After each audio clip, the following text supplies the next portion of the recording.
ಸಂಗೀತ, ಯಾಕೆ ಹೀಗೆ ಹೇಳ್ಕೊಂಡ್ ಬರ್ತಿದ್ಯಾ? ಅದಕ್ಕೆ ನೀವ್ ಹೇಳೋದೊಂದು ಮಾಡೋದಿನ್ನೊಂದ. ಈಗ ನಾನ್ ಏನ್ ಮಾಡ್ದೆ ಅಂತ ಹೀಗ್ ಕೇಳ್ತಿದ್ಯಾ ಸಂಗೀತ? ಮತ್ತಿನ್ನೇನ್ ಅದ್ಗೆ? ಇಲ್ಲಿವರ್ಗುನು ಈ ಜನ್ಮಕ್ ಮಾತ್ರ ಅಲ್ಲ, 7 ಜನ್ಮಕ್ಕೂ ನಿಮ್ ಅಣ್ಣನೇ ನನ್ ಗಂಡ, ಅವನೇ ನನ್ ಸರ್ವಸ್ವ, ಅವನ ನಾನ್ ಯಾವತ್ತೂ ಕೂಡ ಬಿಟ್ಕೊಡೋದಿಲ್ಲ ಅಂತ ಹೇಳ್ತಿದ್ರಿ. ಇವಾಗ ಅದನ್ ಬಿಟ್ಟು ಬೇರೆ ಏನ್ ಹೇಳ್ದೆ? ಅಲ್ಲ ಅದ್ಗೆ, ಅವ್ರೆಲ್ರು ನಿಮಗ್ ಡಿವೋರ್ಸ್ ಕೊಡ್ಸಿ ಈ ಮನೆಯಿಂದ ಕಳಿಸ್ಬೇಕು ಅಂತ ಲಾಯರ್ನ ಕರ್ಸಿದ್ದಾರೆ. ಆದ್ರೆ ನೀವ್ ಅವ್ರಿಗೆ ಮಜ್ಜಿಗೆ ಕೊಟ್ಟಿದ್ದೇನೋ, ನೋಟಿಸ್ನ ಇಲ್ಲಿಗೆ ಕಳ್ಸಿ ಅಂತ ಹೇಳಿದ್ದೇನೋ. ಯಜಮಾನ ಯಜಮಾನ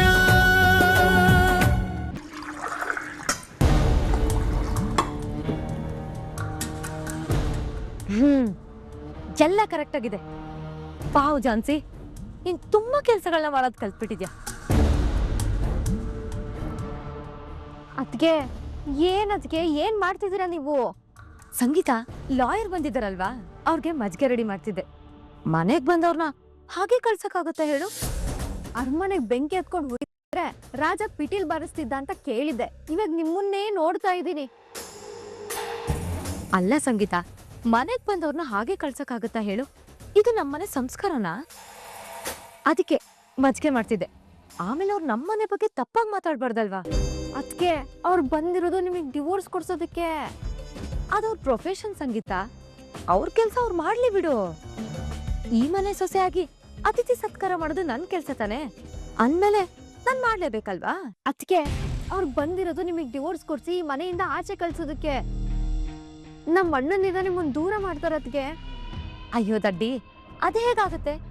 ಬೆಳಗ್ಗೆ ತಾನೇ ನಮ್ಮಿಬ್ರ ಸಂಬಂಧ ಗಟ್ಟಿಯಾಗಿರ್ಬೇಕು ಅಂತ ಮಾಡಿದೀನಿ.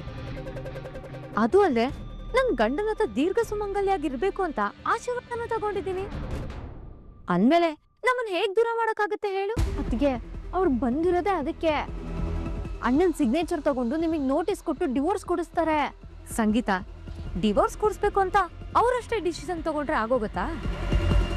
ಅದಕ್ಕೆ ನಾನು ಒಪ್ಪಿಗೆ ಕೊಡ್ಬೇಕು ತಾನೆ. ನಾನು ಒಪ್ಕೊಳ್ದೆ ಡಿವೋರ್ಸ್ ಹೇಗಾಗತ್ತೆ? ನೀವ್ ಹೇಳ್ತಾ ಇರೋದು ಲೀಗಲಿ ಸರಿನೇ, ಆದ್ರೆ ಇವಾಗ ಏನ್ ಮಾಡ್ಬೇಕು ಅನ್ಕೊಂಡಿದೀರಾ? ಸದ್ಯಕ್ಕೆ ಈ ಮಜ್ಗೆನ್ ತಗೊಂಡೋಗಿ ಲಾಯರ್ ಕೊಡ್ಬೇಕು ಅನ್ಕೊಂಡಿದ್ದೀನಿ. ಅದ್ಕೆ ನನ್ ಸೀರಿಯಸ್ ಆಗಿ ಕೇಳ್ತಿರೋದು. ಸಂಗೀತ, ಅವ್ರ ಕೆಲ್ಸನ ಅವ್ರು ಮಾಡ್ಲಿ. ಆ ದೇವ್ರು ಒಂದು ಮಾಡಿರೋ ಸಂಬಂಧನ ದೂರ ಮಾಡಕ್ಕಾಗತ್ತಾ? ರಾಗುನ ನನ್ನಿಂದ ದೂರ ಮಾಡೋದಕ್ಕೆ ಯಾರ ಕೈಲೂ ಸಾಧ್ಯನೇ ಇಲ್ಲ. ಅದಕ್ಕೆ ನಾನು ಅವಕಾಶನೂ ಕೊಡೋದಿಲ್ಲ. ಅವ್ರ ಪ್ರಯತ್ನ ಅವ್ರು ಮಾಡ್ಲಿ, ನನ್ ಪ್ಲಾನಿಂಗ್ ನನಗಿದೆ. ಅವ್ರು ನೋಡಿದ್ರೆ ನೀವ್ ಡಿವೋರ್ಸ್ ಕೊಡಿಸ್ಲೇಬೇಕು ಅಂತ ತುದಿಗಾಲ ನಿಂತಿದ್ದಾರೆ. ನೀವ್ ನೋಡಿದ್ರೆ ಏನು ಆಗೇ ಇಲ್ಲ ಅನ್ನೋ ರೀತಿ ಆರಾಮಾಗಿದ್ದೀರಾ. ಇದ್ ಎಲ್ಲಿವರೆಗೂ ಹೋಗಿ ನಿಲ್ಲುತ್ತೋ ನಿಜವಾಗ್ಲೂ ಗೊತ್ತಿಲ್ಲ ಅದ್ಗೆ.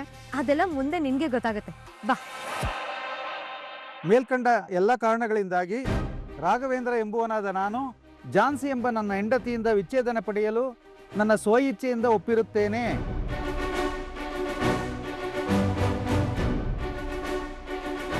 ಎಲ್ಲ ಸರಿ ಇದೆಯಾ? ಬೇರೆ ಏನಾದರೂ ಚೇಂಜಸ್ ಬೇಕಾ? ಪರ್ಫೆಕ್ಟ್ ಆಗಿದೆ. ಏನ್ ಸೇರ್ಸೋದು ಬೇಡ, ಚೇಂಜ್ ಮಾಡೋದು ಬೇಡ. ಓಕೆ ಆಗಿದ್ರೆ ರಾಘವೇಂದ್ರ ಅವರೇ, ಈ ವಕಾಲತ್ ಫಾರಮ್ಗೆ ಒಂದು ಸಿಗ್ನೇಚರ್ ಮಾಡಿಬಿಡಿ. ಯಾಕಂದರೆ ಆದಷ್ಟು ಬೇಗ ಡೈವರ್ಸ್ ಕೊಡಿಸ್ಬೇಕಲ್ಲ. ಸರ್ ತಗೊಳ್ಳಿ, ಮಜ್ಜಿಗೆ ಕುಡಿ. ಇವರು ಇವಳೇ ಜಾನ್ಸಿ. ಇವಳಿಗೆ ನಮ್ಮ ರಾಘು ಡಿವೋರ್ಸ್ ಕೊಡ್ತಾ ಇರೋದು.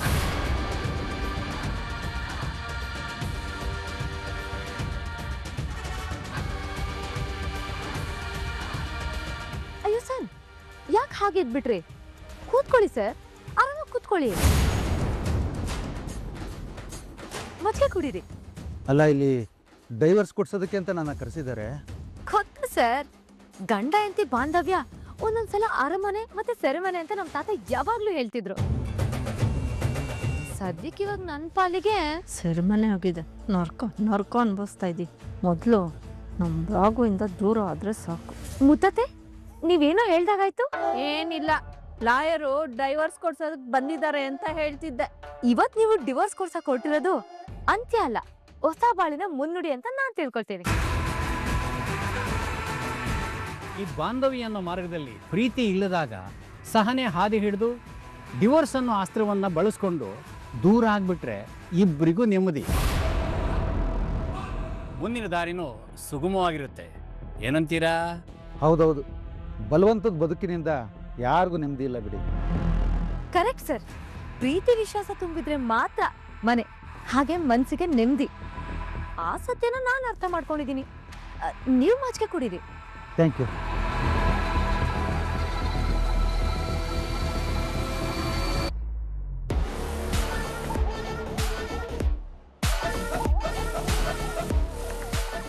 ಅತ್ತೆ ಸೈಲೆಂಟಾಗಿ ಏನೋ ಸ್ಕೆಚ್ ಆಗ್ತಾ ಇದ್ದಾರೆ. ಅದೇನು ಅಂತ ಕಾದ್ ನೋಡೋಣ. ರಾಘವೇಂದ್ರ ಅವರೇ ಬನ್ನಿ, ಈ ವಕಾಲತ್ ಕುತ್ಕೊಂಡು ಸಿಗ್ನೇಚರ್ ಮಾಡಿ.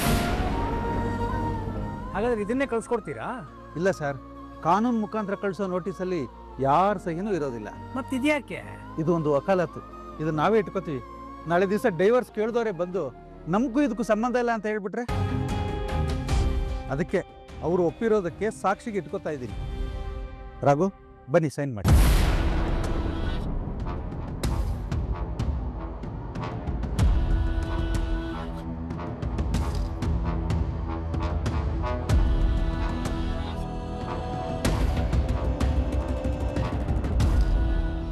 ಅಣ್ಣ ಹೋಗಿ ಸೈನ್ ಮಾಡು. ಹೋಗಣ.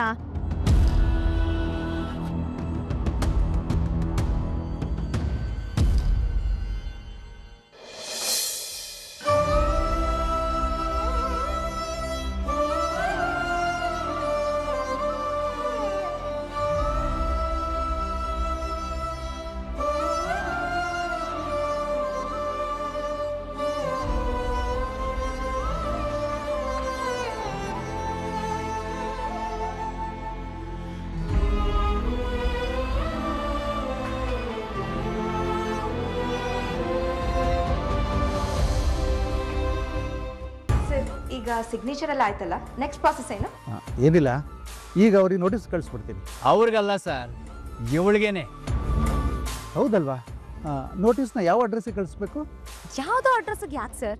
ಇವಾಗ ನಾನು ಇಲ್ಲೇ ಇದ್ದೀನಲ್ವಾ, ಈ ಅಡ್ರೆಸ್ಗೆ ಕಳ್ಸಿ, ನಾನು ಇಲ್ಲೇ ಇಸ್ಕೊತೀನಿ. ಸರಿ ಅಮ್ಮ, ನಾನು ಎಲ್ಲಿಗೆ ಕಳಿಸ್ಕೊಡ್ತೀನಿ. ನಾನೇನು ಬರ್ತೀನಿ ಸರ್, ನಾನೇನು ಬರ್ತೀನಿ. Okay sir, happy journey. ಹುಷಾರಾಗಿ ಹೋಗಿ ಬನ್ನಿ. All the best. ಸ್ವಲ್ಪ ಬೇಗ ಕಳ್ಸ್ಕೊಟ್ಬಿಡಿ. ಅಲ್ಲ, ಇಲ್ಲಿ ಏನು ನಡೀತಿದೆ ಅನ್ನೋದೇ ಅರ್ಥ ಆಗ್ತಾ ಇಲ್ವೇ. ಇವ್ರುಗಳು ನೋಡಿದ್ರೆ ಬಿಟ್ಟೋಗೋದಕ್ಕೆ ರೆಡಿ ಇಲ್ಲ ಅಂದರು, ಈ ಹುಡುಗಿ ನೋಡಿದ್ರೆ ಓಡೋಗೋದಕ್ಕೆ ಸಿದ್ಧವಾಗಿ ನಿಂತಿದ್ದಾಳೆ. ಇಲ್ಲಿ ಇವ್ರ ಮನೆಯವ್ರ ಲೂಸ್ಗಳು, ಇಲ್ಲ ಈ ಹುಡುಗಿ ಲೂಸು, ಒಂದು ಗೊತ್ತಾಗ್ತಾ ಇಲ್ವೇ. ಏನಾದರೂ ಆಗಲಿ, ಕೇಸ್ ಸಿಕ್ಕಿದೆ, ಬೇಗ ಮುಗಿಸ್ಕೊಳ್ಳೋಕೆ ದಾರಿ ನೋಡೋಣ. ಸರ್, ಏನ್ ಯೋಚನೆ ಮಾಡ್ತಿದ್ದೀರಾ? ಏನಿಲ್ಲಮ್ಮ, ನಾನಿನ್ನು ಹೊರಡ್ತೀನಿ.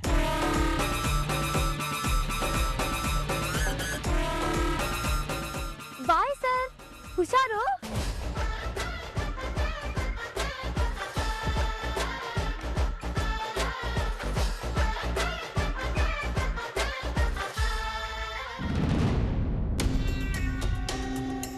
ರಾಘು, ಏನಾಯ್ತು?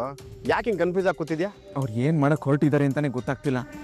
ಅವ್ರ ಬಿಹೇವಿಯರ್ ನೋಡ್ತಿದ್ರೆ ಬಿಟ್ಟೋಗೋ ರೀತಿ ಇದೆ ಕಣೋ. ಏನು ಬಿಟ್ಟೋಗೋ ಮಾತಾ? ನೀನು ಸರಿಯಾಗಿ ಅರ್ಥ ಮಾಡ್ಕೊಳ್ಳದೆ, ನನಗೂ ಸರಿಯಾಗಿ ಅರ್ಥ ಆಗದಿರೋ ರೀತಿ ಏನೋ ಹೇಳ್ಬೇಡ. ಏನಾಯ್ತು ಅಂತ ಸ್ವಲ್ಪ ಕ್ಲಾರಿಟಿಯಾಗಿ ಹೇಳು. ಲಾಯರ್ ಮನೆಗೆ ಬಂದಾಗ ಜಾನ್ಸಿ ಮೇಡಮ್ ಖುಷಿಯಾಗಿದ್ರು. ನಗ್ನಗ್ತಾ ಅವರೇ ಮಜ್ಜಿಗೆ ತಂದ್ಕೊಟ್ರು. ನೋಟಿಸ್ ಯಾವ ಅಡ್ರೆಸ್ಸಿಗೆ ಕಳಿಸ್ಬೇಕು ಅಂತ ಕೇಳಿದ್ರೆ ಇದೇ ಅಡ್ರೆಸ್ಸಿಗೆ ಕಳಿಸಿ ನಾನು ಇಲ್ಲೇ ಇರ್ತೀನಿ ಅಂತ ಹೇಳಿದ್ರು. ಕೊನೆಗೆ ಲಾಯರ್ಗೆ ಹ್ಯಾಪಿ ಜರ್ನಿ, ಹುಷಾರಾಗಿ ಹೋಗಿ ಆಲ್ ದ ಬೆಸ್ಟ್ ಸರ್ ಅಂತ ಹೇಳಿ ಕಳಿಸಿದ್ರು ಕಣೋ. ಜಾನ್ಸಿ ಮೇಡಮ್ ಮನೆ ಬಿಟ್ಟು ಹೋಗೋದಕ್ಕೆ ಫಿಕ್ಸ್ ಆಗಿಬಿಟ್ಟಿದ್ದಾರೆ ಅನ್ನಿಸ್ತಿದೆ ತರುಣ. ಏನಪ್ಪ, ಬಿಟ್ಟು ಹೋಗ್ಬಿಡ್ತಾರೆ ಅನ್ನೋ ಫೀಲಿಂಗ್ ಹೊರಗಡೆ ಬರ್ತಿದೆ. ಹೆಂಡ್ತಿನ ಕಳ್ಸ್ಕೊಡೋಕ್ಕೂ ಇಷ್ಟ ಇಲ್ಲ, ಅದನ್ನ ಮನೆಯವ್ರ ಮುಂದೆ ಹೇಳೋಕ್ಕೂ ಆಗ್ತಾ ಇಲ್ಲ ಅಲ್ವಾ? ಅದು ಹಾಗಲ್ಲ ತರುಣ. ಮತ್ತೆ ಹೇಗಪ್ಪ? ನೀನು ಜಾನ್ಸಿನ ಅರ್ಥ ಮಾಡ್ಕೊಂಡಿರೋದು ಇಷ್ಟನಾ? ಅವ್ರನ್ನ ಅಷ್ಟು ಸುಲಭವಾಗಿ ಬಿಟ್ಕೊಟ್ಬಿಡ್ತಾರೆ ಅನ್ಕೊಂಡಿದ್ಯಾ? ಅದು ನೀನು ನಂಬ್ತೀಯಾ? ಅಲ್ಲ, ನನಗೆ ಅವ್ರ ಬಗ್ಗೆ ನಂಬಿಕೆ ಇದೆ. ಮತ್ತೆ ಬಿಟ್ಟು ಹೋಗ್ಬಿಡ್ತಾರೆ ಅನ್ನೋ ಮಾತೇನಕ್ಕೋ? ಯಾಕಂದ್ರೆ ಅವ್ರ ನಡವಳಿಕೆ ಬೇರೆ ರೀತಿನೇ ಇತ್ತು. ಹಾಗಾದ್ರೆ ಪಕ್ಕ ಫಿಕ್ಸ್ ಬಿಡು, ಮಿಸ್ಸೇ ಇಲ್ಲ. ಏನು ಹೇಳ್ತಿದ್ಯಾ? ಅದೇ ಕಣೋ, ಇನ್ಮೇಲೆ ಏನಿದ್ರು ಡಂಕಣಕ ಅಂತ ಬ್ಯಾಂಡ್ ಬದಲಿಸೋದು ಅಂತ ಹೇಳಿರ್ಲಿಲ್ವಾ? ಲೋ ತರುಣ, ನೀನ್ ಹೇಳೋ ರೀತಿನೇ ಆಗಿದ್ದಿದ್ರೆ ಇಷ್ಟೊತ್ತಿಗೆ ಮನೇಲಿ ಏನಾದ್ರೂ ಶುರು ಆಗ್ಬೇಕಿತ್ತು. ಅದ್ಬಿಟ್ಟು ಈ ರೀತಿ ಇರ್ತಿರ್ಲಿಲ್ಲ. ನನ್ನ ಪ್ರಕಾರ ಅದೆಲ್ಲ ಅವ್ರ ಗೇಮ್ ಪ್ಲಾನ್ ಕಣೋ. ಜಾನ್ಸಿ ಏನೋ ಒಂದು ಸ್ಟ್ರಾಟಜಿ ಇಟ್ಕೊಂಡು ಹಿಂಗೆಲ್ಲ ಬಿಹೇವ್ ಮಾಡ್ತಿರೋದು. ಬೇಕಾದ್ರೆ ನೋಡ್ತಿರೋ. ಇಲ್ಲ ಕಣೋ, ನನಗೆ ಯಾಕೋ ಅವ್ರ ಮನೆ ಬಿಟ್ಟು ಹೋಗ್ಬೇಕು ಅಂತ ಡಿಸೈಡ್ ಮಾಡ್ಕೊಂಡಿದ್ದಾರೆ ಅನ್ಸುತ್ತೆ. ಮೋಸ್ಟ್ಲಿ ಮನೆಗೆ ಬಿಟ್ಟು ಹೋಗ್ತಾರೆ ಅನ್ಸುತ್ತೆ ಕಣೋ. ಲೋ ದಡ್ಡ, ಅವ್ರೇನಾದ್ರೂ ಆ ರೀತಿ ಬಿಟ್ಟು ಹೋಗಿದ್ರೆ ನಿನಗೇನಕ್ಕೋ ಪಾತ್ ಪೂಜೆ ಮಾಡ್ತಿದ್ರು? ಅವರು ಮನೆ ಬಿಟ್ಟು ಹೋದವರು ಮತ್ತೆ ವಾಪಸ್ ಯಾಕೆ ಬಂದರು? ನಿಮ್ಮ ಮನೆಯವರೆಲ್ಲ ಸಾರವನ್ನ ಕರೆಸಿ ಅವ್ರನ್ನ ಓಡಿಸೋದಕ್ಕೆ ಪ್ಲ್ಯಾನ್ ಮಾಡಿದಾಗ ಜಾನ್ಸಿ ನೀರವನ್ನ ಮೈ ಮೇಲೆ ಬರ್ಸ್ಕೊಂಡು ಎಲ್ಲರನ್ನೂ ಓಡಾಡ್ಸ್ಕೊಂಡು ನೋಡಿದ್ದು ಯಾಕೆ? ಇದನ್ನೆಲ್ಲ ನೋಡ್ತಿದ್ರೆ ಯಾರಿಗೇನಾಗುತ್ತೋ ಗೊತ್ತಿಲ್ಲ. ಏನೋ ಮಾಡೋರು ಯಾಕೋ ಹಾಗೆಲ್ಲ ನಡ್ಕೋತಾರೆ. ಇಷ್ಟು ದಿನ ಡಿವೋರ್ಸ್ ವಿಚಾರ ಬಂದಾಗ ನಡ್ಕೊಂಡಿದ್ದ ರೀತಿನೇ ಬೇರೆ, ಆದ್ರೆ ಇವಾಗ ನಡ್ಕೊಳ್ತಿರೋ ರೀತಿನೇ ಬೇರೆ. ಅವ್ರಿವಾಗ ಮೊದ್ಲಿನ ಜಾನ್ಸಿ ಕಣೋ, ಪ್ರತಿಯೊಂದು ಹೆಜ್ಜೆಲಿ ಏನಾದರೂ ಒಂದು ಪ್ಲಾನ್ ಇದ್ದೇ ಇರುತ್ತೆ. ಅವ್ರು ಮೊದಲೇ ಹೇಳಿರ್ಲಿಲ್ವಾ, ಇನ್ನು ಮೇಲೆ ನನ್ನ ಆಟ ಶುರು, ಯಾವುದೇ ಕಾರಣಕ್ಕೂ ನಾನು ನನ್ನ ಗಂಡನ ಬಿಟ್ಕೊಡಲ್ಲ ಅಂತ. ನಿನಗಂತ ನಿಮ್ಮ ಸಂಬಂಧ ಉಳಿಸ್ಕೊಳಕ್ ಆಗಲ್ಲ. ಅವ್ರೇನೋ ಮಾಡ್ತಾ ಇದ್ದಾರೆ, ಆ ಚಿಂತೆ ಬಿಟ್ಟು ನೀನು ರಿಲ್ಯಾಕ್ಸ್ ಆಗಿರು. ಯಾಕೆಂದ್ರೆ ನನಗೆ ನನ್ನ ತಂಗಿ ಮೇಲೆ ಫುಲ್ ಕಾನ್ಫಿಡೆನ್ಸ್ ಇದೆ. ಅವ್ರು ಇವಾಗೂ ಏನೋ ಒಂದು ಮಾಡ್ತಾ ಇರ್ತಾರೆ. ನೀನು ತಲೆ ಕೆಡಿಸ್ಕೊಂಬೇಡ, ನೀನು ಆರಾಮಾಗಿ ಕೂತ್ಕೋ, ನಾನು ಹೋಗಿ ತಣ್ಣಗೊಂದು ಜ್ಯೂಸ್ ತೊಗೊಂಡ್ಬರ್ತೀನಿ.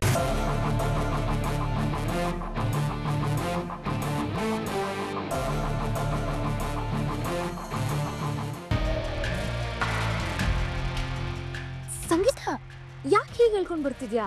ಅದಕ್ಕೆ ನೀವ್ ಹೇಳೋದೊಂದು ಮಾಡೋದಿನ್ನಂದ. ಈಗ ನಾನ್ ಏನ್ ಮಾಡ್ದೆ ಅಂತ ಹೀಗ್ ಕೇಳ್ತಿದ್ಯಾ ಸಂಗೀತ?